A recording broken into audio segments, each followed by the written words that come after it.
Hi everyone, welcome to I'm All Right. My name is Lisa Robertson and this is a YouTube channel designed to help new and aspiring writers get the skill set and mindset help they need to take their writing to the next level. We are in day 5 of a week-long series about the 7 critical elements your novel needs in order to be a success.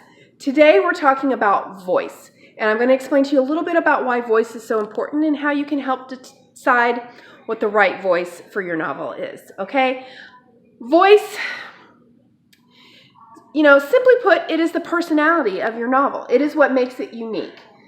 A distinct voice is what's going to take a good novel, a serviceable novel, to the next level. There are some writers, you can read a paragraph of their work and know that it's them, right? Anne Lamott is like that. I think Larry McMurtry is like that. Cormac McCarthy. You know when you read their work that it's them, right? They have a distinctive style. Whether it's a cadence or a structure or a phrasing, that even though all their characters are different, you know that it's them. That voice is easily and immediately identifiable.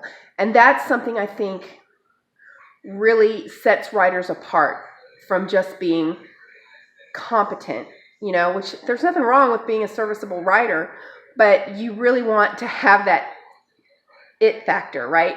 That really unusual and unique writers have.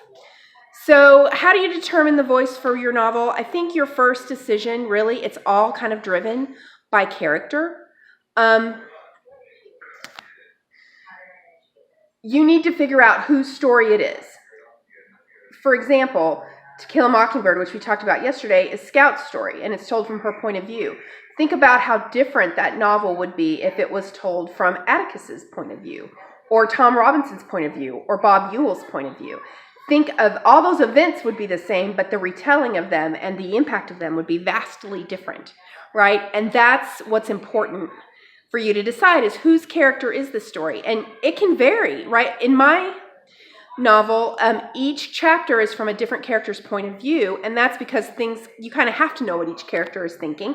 It's super challenging to do it that way, but it was important. It was the only decision really that I could make in order to tell that story. And the writing is subtly different in each chapter too, because these characters grew up in different parts of the country. They're different ages. They're different socioeconomic levels. They have different levels of education and experience, right? So the vocabulary and the phrasing and all that is different. I have a character in that novel who uses very pretentious words because he's trying to appear a lot smarter than he is. So that's a choice that I made as an author in how to frame that voice for that particular character, but that doesn't exist in other chapters with other characters' POV. So that's something you really need to consider, is whose story is it? And once you determine that, your voice should reflect that person's experiences, education level, geographic location, all that should be wrapped up in their voice, okay? You also need to decide if you want it to be first person or third person. I love first person. I know these things go in and out of fashion, and I don't think you should make a decision on how you write your novel based on whether it's popular now or not. I think you tell the story that you need to tell, and you worry about how you're going to sell it later. Honestly, that's my opinion. I know other people differ, but that's what I think. I think if you listen to your characters, they will dictate how you're supposed to tell that story. But whether it's in first or third person, their voice is still distinguished by whose viewpoint you're hearing, okay? So, and you can switch, POVs can switch throughout the novel as long as you establish it, like you have a scene break or a chapter break or whatever, you can move. You can't head hop within a scene, but other than that, you can, okay? I also think it's important for your voice to be authentic to you. I've certainly been guilty of this in the past. You read a lot of books by someone and you're kind of inspired by them and your writing starts to sound like them. And, it just doesn't ring true. There's no credibility in that, and there's no authenticity, and it's not going to be satisfying for you or the reader.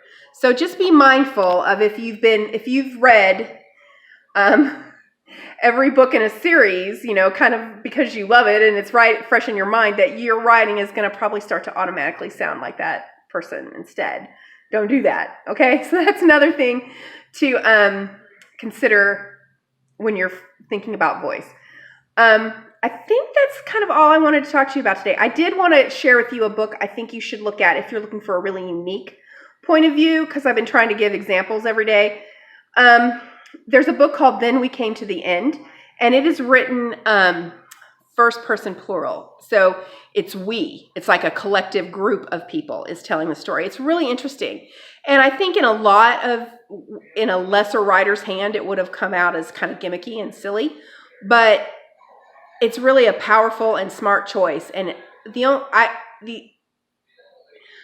I've heard that The Virgin Suicides is written that way too. I've never read The Virgin Suicides, so I can't speak to it. But I found Then We Came to the End to be a really impressive and kind of aspirational book when it comes to voice. So I hope you check that out. All right, I'll be back tomorrow with day 6 in our series. And until then, I hope you find your voice and you put it in your writing. Thanks. Bye.